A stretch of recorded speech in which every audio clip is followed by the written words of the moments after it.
We got a long ways of work. Mike and Justin are pumped about getting behind the wheel of their vintage bomber for the. I don't even keep track of the bills anymore.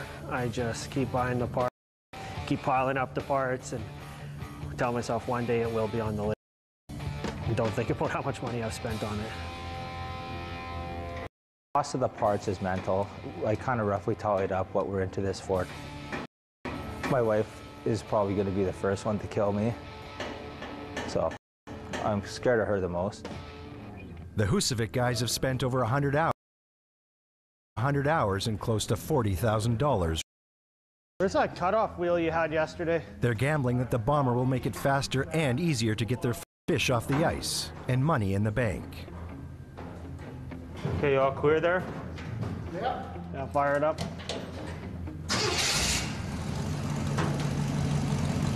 Hey, it started. It started. We need this thing. Like now, we've just got a whole dump of snow again this week, and it's going to be a nightmare now for sure up in Hecla. We need this to start towing stuff like yesterday. With help from their friend Tobin, today's plan is to get their bomber out of the workshop they've borrowed. After we take it out of here, we're kind of left with doing the repairs outside ourselves.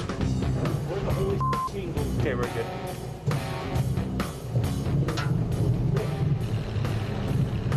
Sounds better already.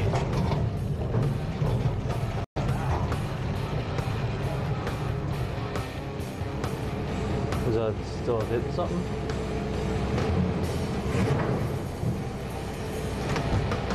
Just seems. Well, I don't know. Like we're on gravel. Yeah. Oh, that's not. Like, why isn't that riding in the groove? The drivetrain is working perfectly. Is it touching anything? Yeah, it's touching that metal a little bit. But it looks like something is wrong with the track assembly. Well, we've made it far. We've made it 5 feet. I don't know what the is going. Instantly, we could tell something was wrong with the tracks, and then here we find out the tracks just aren't riding right. It has to do with how we mounted the diff way back in, step 2 of building this machine. It's raised up.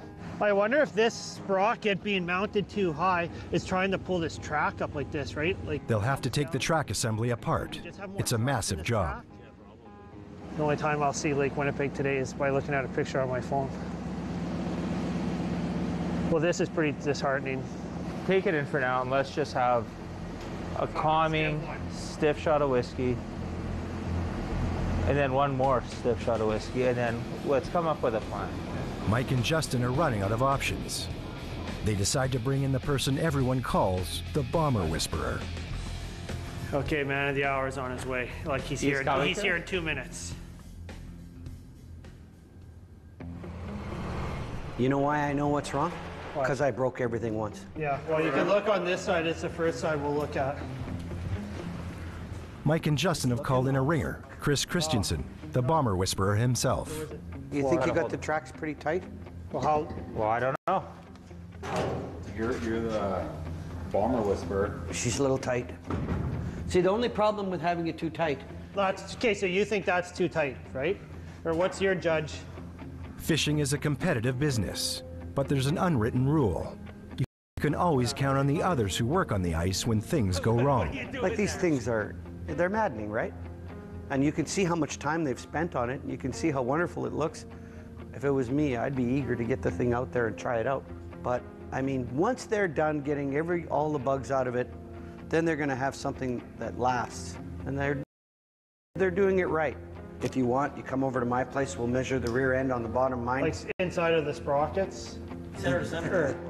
I don't know. I don't even want to think of a worst case scenario. I probably would be the bomber. If that doesn't go with the time and money and years that have went by, and this was the winter where that's where it was going to be on the lake and that didn't happen, I'm going to call that a complete fail. I should have sold the goddamn thing and bought something else then.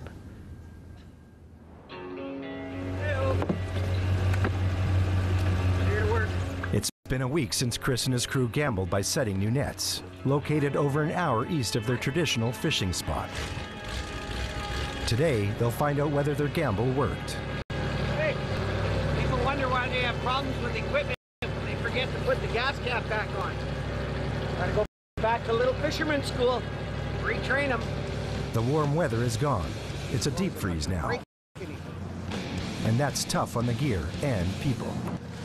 Braking and everything just starts to get a little sickening. Get from point A to point B and come back again without any casualties. It'd be a good day. Job 1 is hooking up the caboose.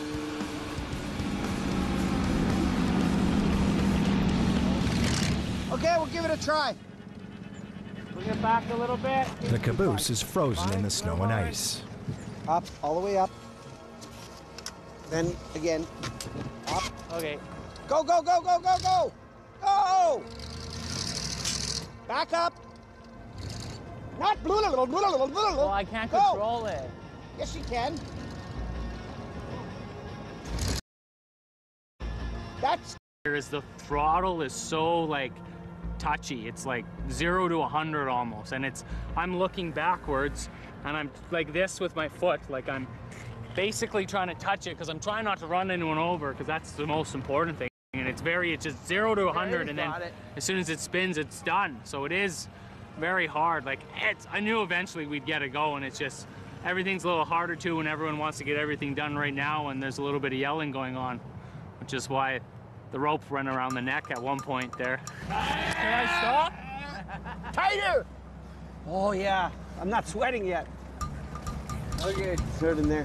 Ready? Yeah, let's go. Let's get to the crack, come on there! It's almost lunchtime already, and they haven't touched a net. That won't happen until they repair the snow bridge they built last week and get more than 2 tons of bomber and caboose across the crack. Shovel, wait, Jeff! Level it out! Gotta level it out so that I can go fast enough. Because 2 days ago, we couldn't get across this for water both ways. You want to check right in the middle, Joel? See? There may not be much ice underneath it. So we're gonna fly. Get it level, get over. You spin out the snow, loosen it up a little bit. That way I can pack it down when I go over it. When you get on it, Josh, when you get on it, hammer.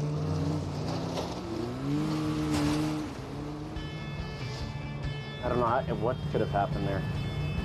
Yeah, it's hard to say. The net doesn't seem frozen up. Back in Hecla, near the Narrows. It won't pull at all, eh? No. Trevor and Matt are fighting to lift a stubborn net. Let's head over there on the bomber. For now, we can leave this here. Something could be frozen up. One of the corks on this end or this end of the net could be frozen up. The clock is ticking, and there's bills to pay. Trevor needs to get this net and his fish out of the lake. Like, I've got it right now. It's just like pulling up a truck. Do you see it? Yep. Okay, I don't know if you're going to be able to get it, Matt. Yeah, just let go.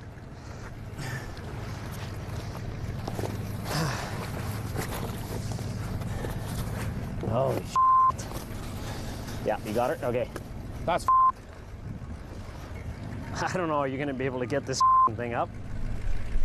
Matt works one end of the net, while Trevor tries his best at the other end.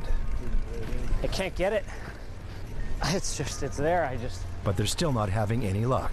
It's got to be close. Oh yeah, I feel the clip there. You feel it? Yep. Yep, there it is. Okay. Oh, you son of a bitch. Let me know when you Yeah, let her down. Oh. So Matt, don't worry about clipping it in, just drop it. We're gonna pull that net up. It's way too much. I still gotta try and pull the rest of that up. It was splitting the peg, but it hasn't gone all the way down yet, so. We just gotta pull it up and unclip it. Okay. Or cut it, because it's too much current to fish here. Trevor's grandpa warned him the current was too strong to set a gang of nets here. Once lifted, they'll be taken out permanently. Everything that can go wrong always goes wrong. Yep. Well, there's no other way for it, right? That's right. There's so many things that can go wrong. It's always like a miracle to make it to the end of the season and have a successful season. With the line now cut, the last net in the string can be lifted and removed by hand. It will be a while before Trevor sets his nets here again. Grandpa was right, there's a lot of current. I mean, anywhere around the channel there's tons of current, so it's a tough place to fish, so I think I Learned something today.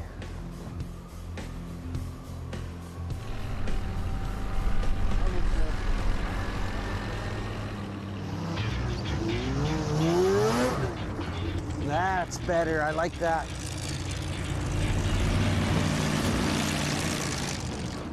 With their crossing successfully built up, Chris and crew are one step closer to their new nets where the real work can begin. Nothing dropped, nothing moved, no slush? No, it's pretty smooth. Perfect. We The snow actually helped it. Okay, let's get over there. The guys drilled down to the nets they set a week ago, hoping to find a motherlode of fish in this remote part of the lake.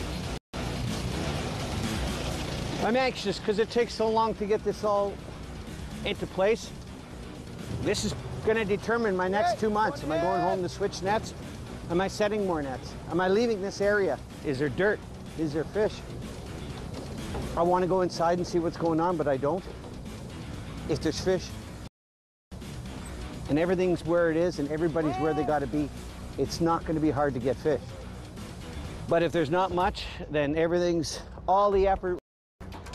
Do I want to know what's going on? Well, there's going to be... What are we going to do this Tullaby? It's mostly Tullaby, a bitter moment for Chris. They have almost no value. The money-making whitefish and pickerel he was hoping for. My dad said never sharpen a knife until the season starts. Because if you're not going to sharpen your knife, you may not have no fish to cut. Kind of superstitious, eh? My biggest problem is my dad showed me how to fish, and now I can never, ever, ever, never get enough. I thought he was helping, but he cursed me. The boys keep working, hoping for better luck. A few meters along the net is suddenly full of pickerel and whitefish. Yee-hoo! It's a good day in the neighborhood. Look at that, boys, a good sign of fish. Looks like we're here to stay. I know where I'm going now. Between a rock and a hard place. Chris's dad was right. That spot between a rock and a hard place is yielding gold. Oh, if you can't get happy about this, you may as well go home and cry. Chris and his team move to the next net, hoping their luck will hold. Okay, open. Stop! It's obvious that fish is in the current. I mean, there's definitely fish around over here. And there's nobody around. And that's what I want. More than anything else, I just want to be left where nobody's around. News travels fast around the lake. If this turns out to be the motherlode, Chris would prefer to keep it for himself. And my dad says, you have to remember these spots. The old families remember, they always remember where they caught fish. And that's clicked in. Woohoo! Smiley faces, smiley faces. It looks like this net is a winner too. Good thing the caboose is not too high. I'm bang my head. You would hope that if things go wrong, every now and then things will go right. You know, sometimes you got to be good to be lucky. Luck only goes so far, but you got to have a little bit of know what you're doing at the same time. We're done now, so I guess we'll head home. We got enough pickerel. It was a good day.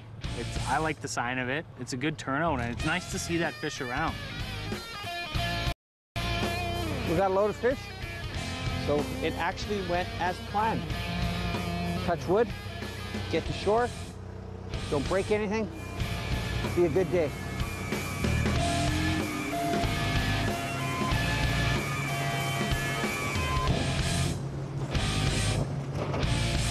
On the next episode of Ice Vikings. It's like with the wind chill probably minus 45 today.